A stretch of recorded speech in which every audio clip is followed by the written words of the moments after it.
What is up, guys, and welcome back to a brand new video. This is episode number 2 of the F1 2019 Career Mode Championship. If you haven't seen the first episode uploaded earlier today, I highly recommend you go check it out. It was quite an amazing episode with a thrilling finale in F2. I won't say any more than that. But here we are for our first race in F1. We have now signed with our team. We're with Renault, partnered with Daniel Ricciardo. We had some interesting revelations come in the way that Devin Butler has signed for a rival team. He's actually with Red Bull. Alongside Max Verstappen. So it doesn't get any more tense than that. Not only the rivalry that I have with the driver, but Renault has with Red Bull as well. It sets it up to be quite an interesting prospect. But yeah, in terms of this car, we've got a lot of work to do. We are the 4th best car in most areas, but the power unit is severely lacking. So that's an area we will target this season in career mode. It's time for the first practice session. Let's go. Welcome to Melbourne and the inaugural event of the F1 2019 Championship season. The session is starting shortly and there's a real sense of anticipation in the air. A feeling that anything can happen this year, and if it does, well, this weekend could be the opening chapter to one of the most exciting F1 seasons ever. Joining me in the commentary box is, of course, Anthony Davidson. And it's great to have you back again. What can you tell us about this year's roster? There are some new faces this year, aren't there? Absolutely, Crofty. There's been a number of interesting signings over the last few months.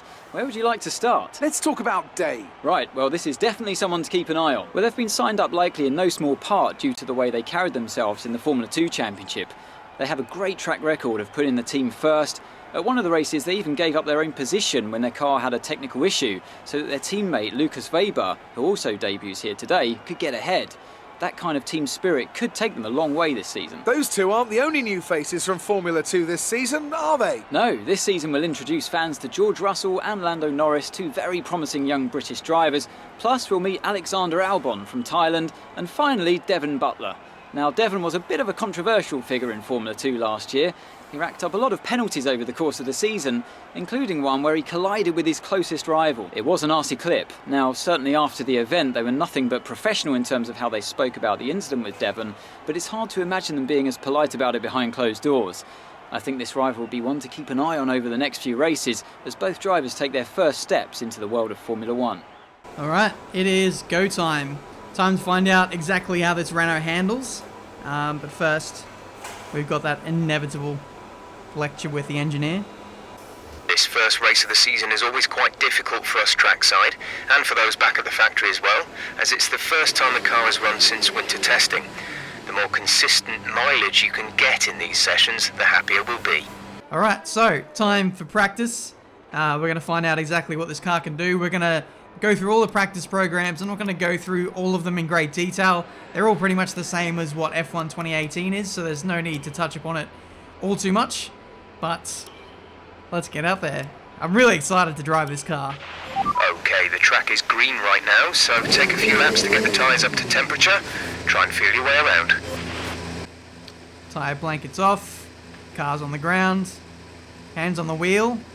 I don't have custom driver gloves, so I guess that is only affected in online, which is a shame. But anyway, here we go. Exiting the pit lane at my home race, the Australian Grand Prix. Let's see just what this Renault can do. It does sound a lot nicer this year. The Renault of 2018, or just the Renault-powered cars, just were a little bit off. Speaking of off, that's a big one for me. Brake pedal wasn't calibrated. Seems to be the case every time I first step on the brake coming into a corner. You just have to, I don't know, it's always been a thing with my wheels. No matter what wheel I have, you always just have to press down on it for it to register. At first, it just doesn't do it.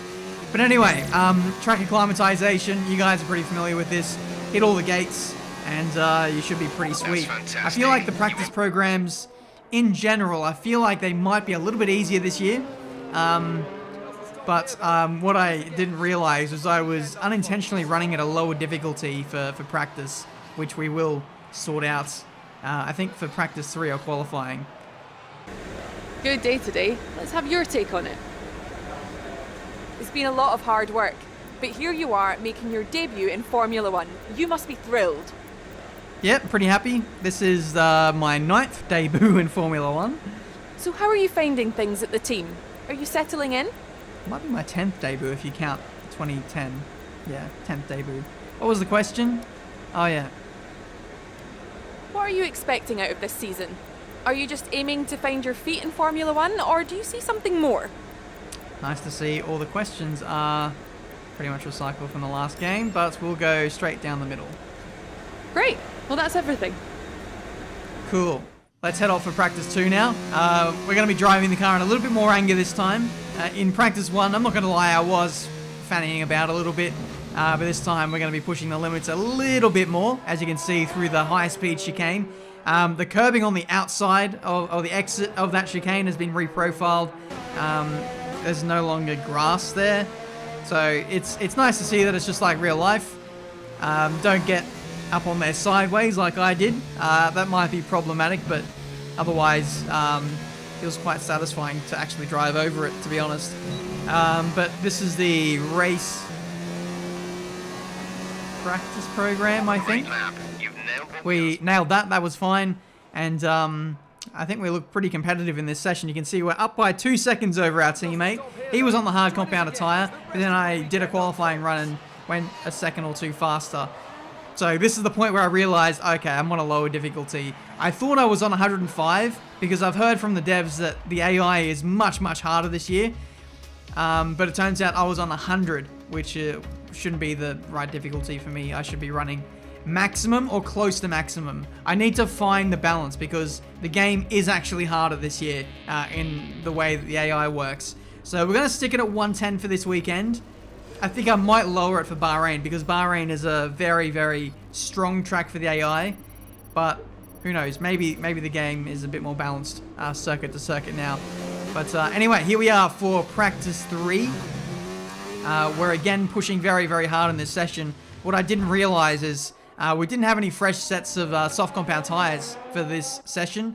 These were about 30% used, and I couldn't really push them all too much, to be honest. So that was a shame. The best lap was a 25.4, which is 1.3 seconds slower than what I managed in practice 2.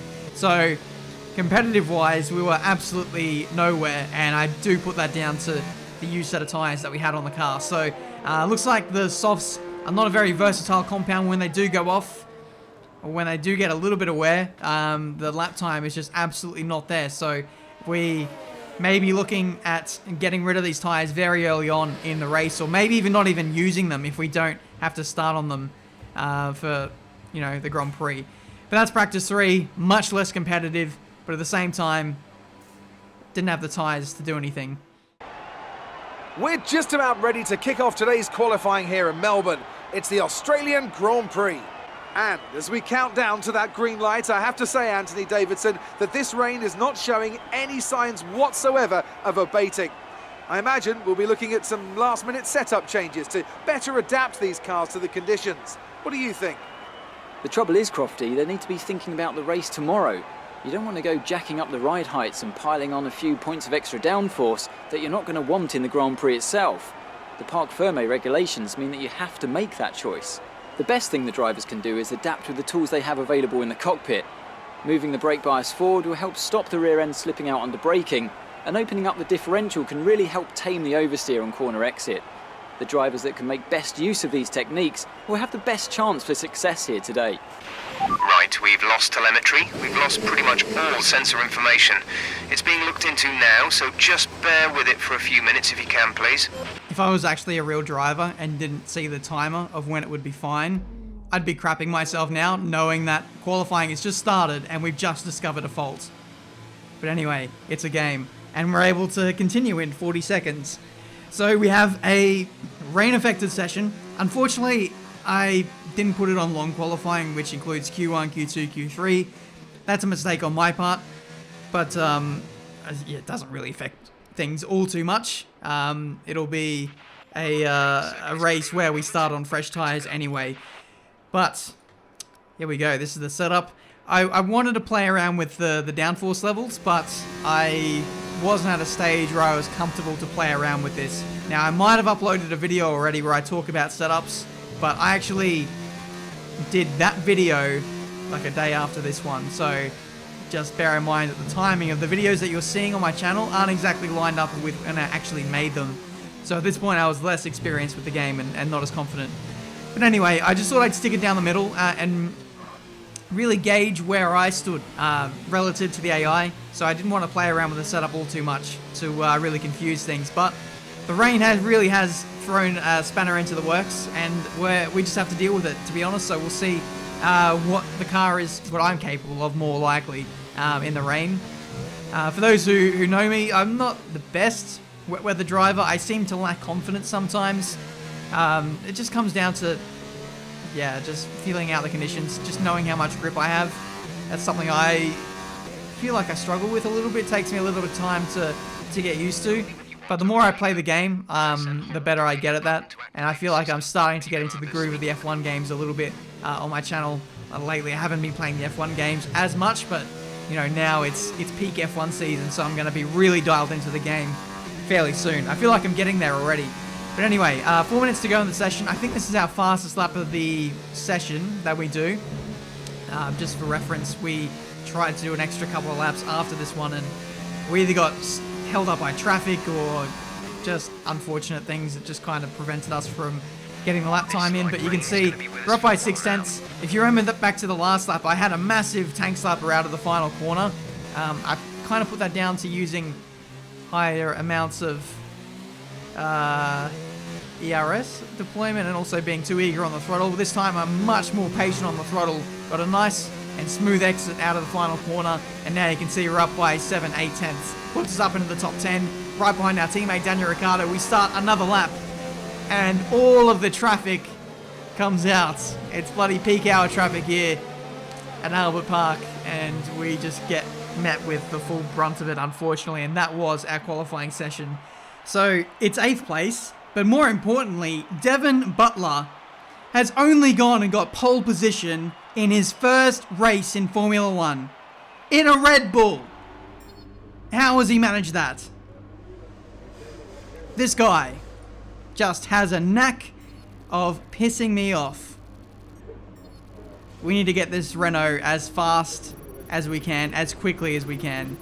It's time for the race now, for the Australian Grand Prix. If he wins, I don't know what I'll do. Tough luck there. It's not quite where we'd want to be on the grid, but chin up, it's not the end of the world. New drivers, new cars, it's a new Formula One season.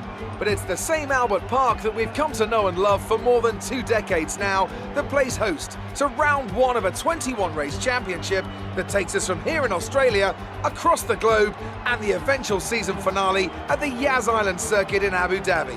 We have plenty of changes to the sport this year, with tweaks to the regulations, a fresh-looking spread of tyre compounds, and of course some changes to the roster of car manufacturers. It's goodbye to Sauber and hello once again to the classic name of Alfa Romeo in Formula One. It's also goodbye to Force India. They've been rebranded as Racing Point. Joining me to take you through all the action of the 2019 Formula One season is Anthony Davidson. And it's great to have you with us. Thanks, Crofty. Always happy to be here, and I'm looking forward to getting underway. Last year was Mercedes' 5th Constructors' title in a row, although for the first half of the season it was absolutely neck and neck with the Ferraris. Hopefully this year we can see the chasing pack take that final step, as I'd love to see a championship contest all the way up to the final race in Abu Dhabi. Another story to keep an eye on is the performance of Red Bull, who have switched to the Honda power unit this year. What that will mean for both their performance and reliability remains to be seen. Okay, I know it's your home Grand Prix, but treat it like any other race. Don't take unnecessary risks. Thanks for the advice, Jeff. Look at the graphics off in the grandstand and stuff. I hope that comes across on YouTube. On my raw recording, it looks absolutely phenomenal. But welcome to the Australian Grand Prix. Race strategy, it looks like a 2-stop, whichever way you look at it. Let's see if we can change that to a 1-stop. Maybe go to the medium tyres and knock out that second set. No, we'll go from the mediums to the hards and knock out the oh my god, I'm so confused. I hate the tyre regulations this year. I had it so worked out, and now the red tyre is the soft, and the old yellow tyre, which was the soft, is now the medium, but now the medium from last year is now the hard. I hate it. Anyone else hate that? I do. Sorry for the rant. Anyway, it's go time for this race. In the end, we reverted back to the two-stop because on paper, the two-stop looks faster. But depending on how things go for us today, we can adapt that strategy on the fly. We could easily go to the mediums and defend our position. Just depends on what kind of mood I'm in, to be honest. The drivers we're racing are Hamilton and Ricciardo. Yeah, good one, Jeff. As if we're going to be fighting Hamilton today. Did you guys see at the start of this video, the team's expectations for me were to qualify in 3rd place for this race. That ain't happening.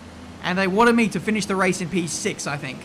I don't know what kind of expectations they've got for me there, but that's just unbelievable.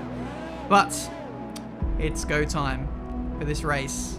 Where are we going to finish? Let me know down in the comments. It's certainly not going to be 3rd or 6th, I'll tell you that much. I'll be happy if I even stay where I am, to be honest. I'm not too sure about the race pace, but 5 red lights, and away we go for our F1 2019 career mode. Okay start, to be honest. You can see Ricciardo fighting away with Bottas as we head into turn 1. I'm trying to find an avenue if I can. Ricciardo not getting a great exit. He was pinched on the inside. And now here we go, the run into turn 3.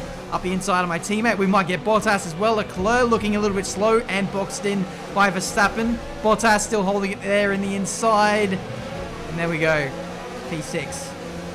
Fantastic start here, this Australian Grand Prix. I would have been happy to hold on to my position, let alone move up another couple of places. Verstappen and Leclerc getting feisty on this opening lap. Let's see if we can find a way past him as well. Slipstream.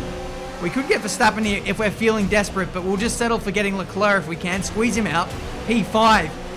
What an amazing start in this Australian Grand Prix.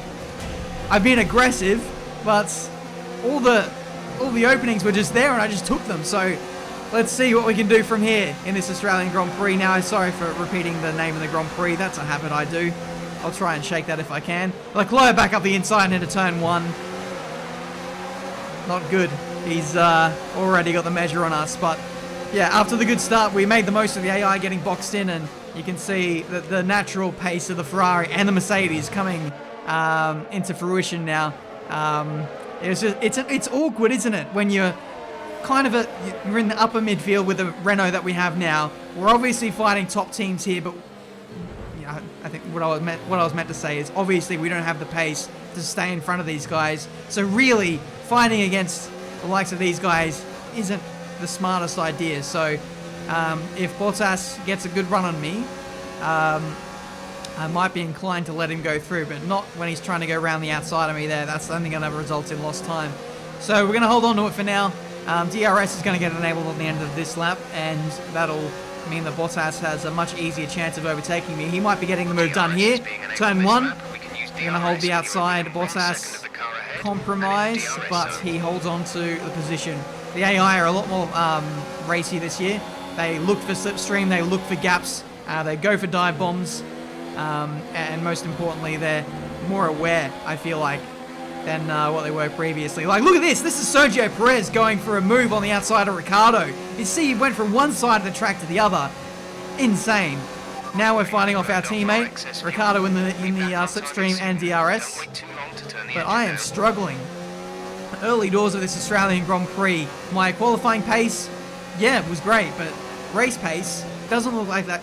Doesn't look that solid, to be honest. I'm using a lot of battery, even though I'm managing it quite well. I'm using manual ERS, of course. I feel like that's the best method to use. So if you're on auto, it's probably not the best, to be honest, but judging by the AI's pace, maybe it's not too bad of an idea to use. Ricciardo around the outside there into the middle sector. I can't quite get that done. This is going to be a long old race for us. You can see we're losing big touch with the front runners. That is to be expected. What isn't expected is how much pace the guys behind me have. Ricciardo very, very speedy in this early phase of the Grand Prix. I feel like the AI are very, very fast in a straight line. Maybe unusually fast in a straight line.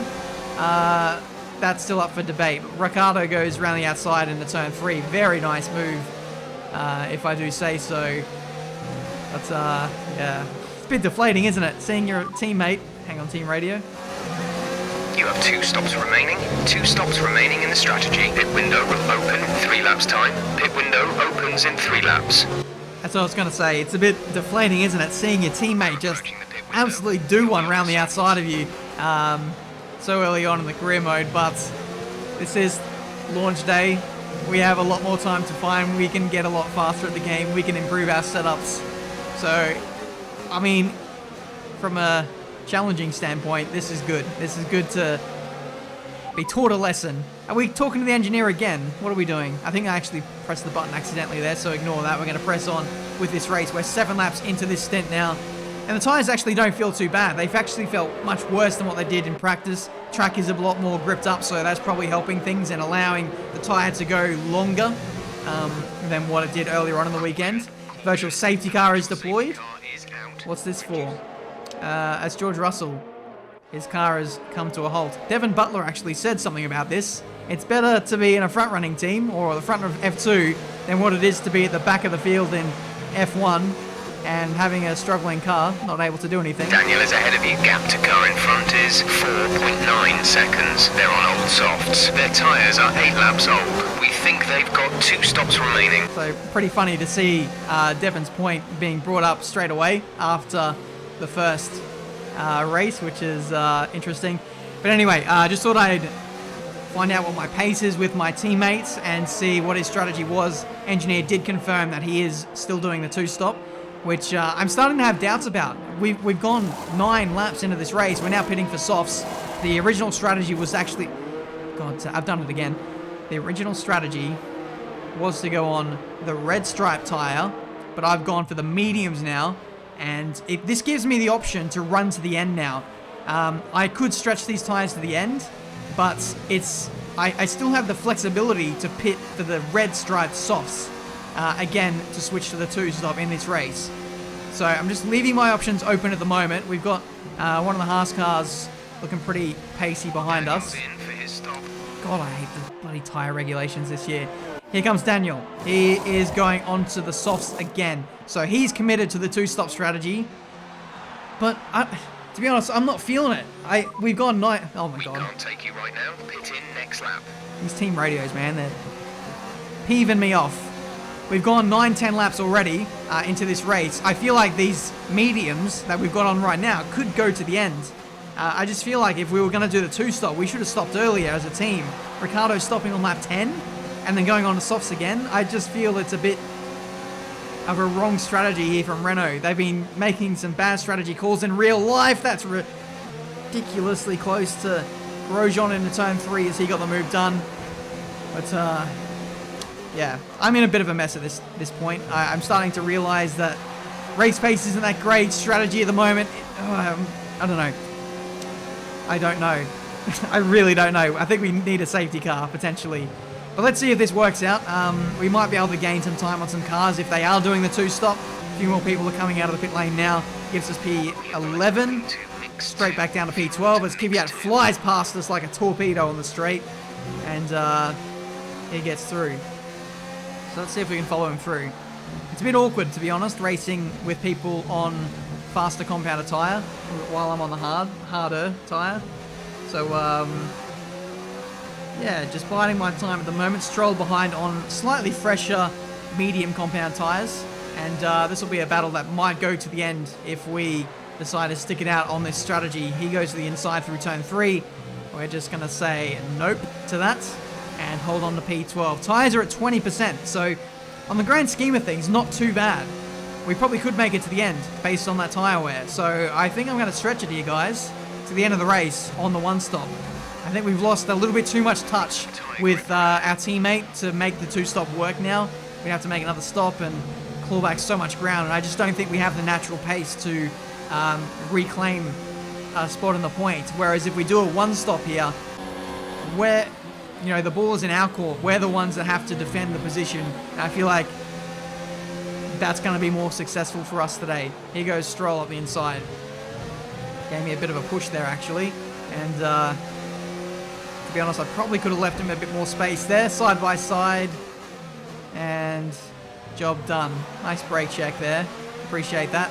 It's P10. So this race is looking interesting. A couple of things we need to work on, I think, going forward is straight line speed. Ricardo is actually coming out of the pit lane now for his second pit stop. So he's guaranteed P9 in this race. We've lost a pit stop to Ricardo. That's really bad. So straight line speed we need to work on. We also need to work on our tyre wear. Just don't seem to have that consistency, I suppose.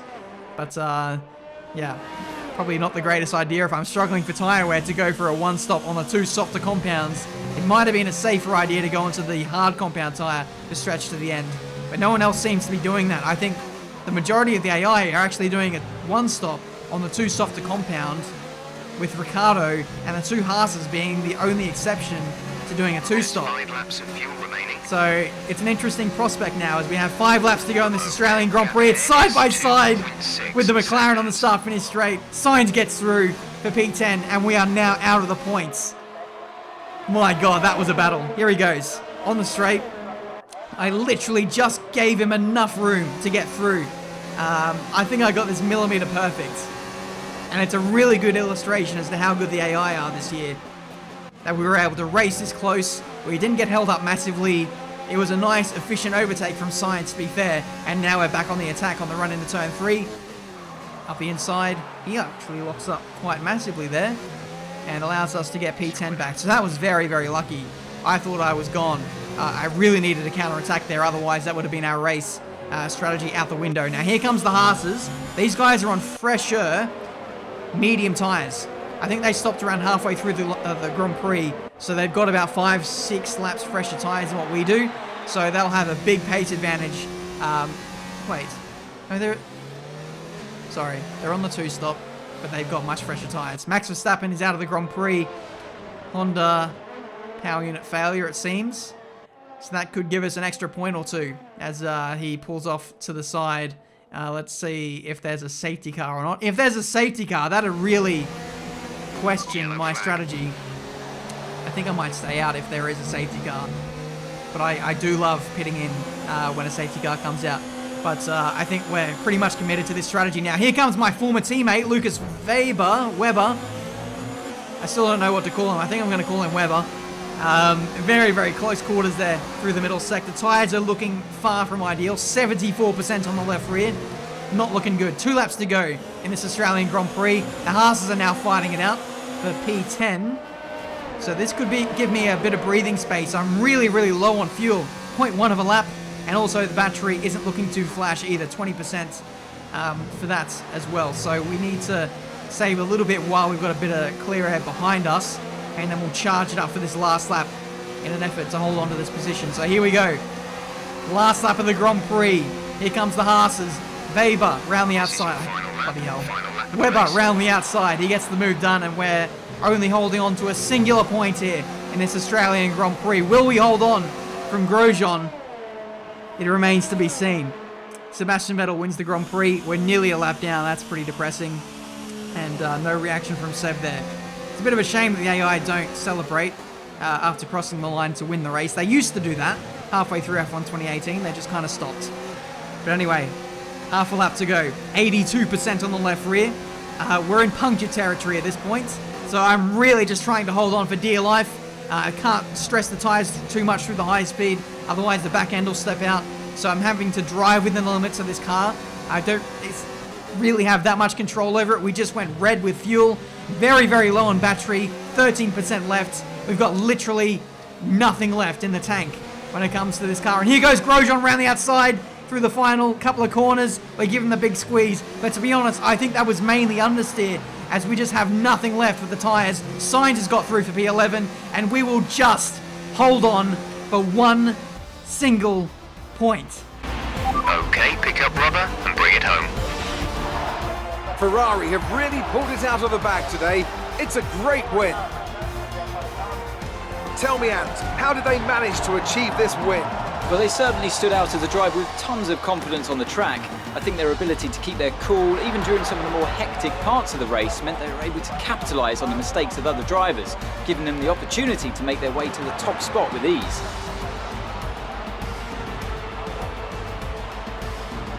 Here become our winners now. A thrilling race and a tremendous effort by Ferrari. Their history is well known, so it's no surprise to fans the world over to see them come out on top once again. My voice is dead. I just thought you guys should know that. So, for destroying my voice, please leave a like. Subscribe to the channel if you're new to see plenty more racing game content. What a first race.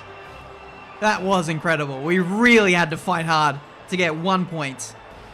Would have been interesting though to see how the dynamic would have changed if we did the 2-stop. We may not have been able to claw back into the points. I just don't know if we had the pace to do that. But regardless, I'm happy with the result today. A point on debut of a new game when the pace in the race was just terrible. I have to be happy with that. But yeah, still a lot of improvement to do. Setup wise, we will continue to upgrade the car. So hopefully we get a few more resource points from this race. Ricardo going from the softs twice to the mediums. But we went from the softs to the mediums and went to the end. So it was the same strategy for the majority of the AI and myself, but my tyre wear or just consistency just was not there. So either I stopped too early or I was just too abusive on the tyres. It's something I need to look at. It could be setup related, but I relish looking to improve the pace, whether it be through setup and just trying to find better techniques to get myself through the race in a better manner. So it's a tasty prospect now for the rest of the season as we embark on chasing down the front 3 teams. So hopefully you guys will join me on the journey. Don't know where we'll look like, how the balance is going to be. Last year it was really easy to upgrade and catch the teams ahead of you. I'm hoping this year it's a bit more balanced and we can have a much longer drawn out fight. But we'll see. We have a message from someone within the team. You're not the only driver to be hounded by the press. Emails, like the one I've just sent you, will give you an insight on how your former Formula 2 rivals are handling the press. Be sure to check your emails regularly, as I'll be sure to send you any of the more, let's say, interesting press transcripts that come my way. Looks like one of your rivals is also going to an upcoming historical event. If you choose to take him on, it might help get your name out there a bit. Okay, cool. I went ahead and did the checkpoint challenge. It's basically the same as last year, except you get some reputation bonus. So, yeah, you can improve your standing within the team if you do those now. So that's pretty cool. But interview transcript, Lucas just saying some good things about me. There's a lot of respect between myself and my former F2 teammate, so that's nice to see. I'm a little bit disappointed that there wasn't any cutscenes with the F2 drivers in this episode. I hope that Codemasters haven't put all of their resources into just doing that for the junior formula. I hope that there is still some interaction with them in the F1 category, though that remains to be seen. But that's going to do it for today's episode. We have 700 resource points. I think from memory we did a rear downforce upgrade because we already upgraded the chassis area, we upgraded the power unit, and we did some reliability stuff. If I had the choice, I'd do another power unit upgrade, but we can't do that because we've already done one. So, rear downforce it is. But that's this episode for today, guys. Thank you so much for watching. Feel free to check out my other videos from today. I did the first episode of career mode. I did, tips of how to be faster at the F1 game. I might have done an online video. I actually don't know. But if I haven't, that video will be out tomorrow. Either way, whenever you're watching this, there's going to be plenty of content for you guys to see on my channel regarding F1 2019. And I just can't wait to get stuck in with it. So, thank you so much for watching. Please, again, leave a like, subscribe, and I'll endeavor to get as much content out to you guys as I possibly can. But that's it for today. Until the next one, I'll see you next time.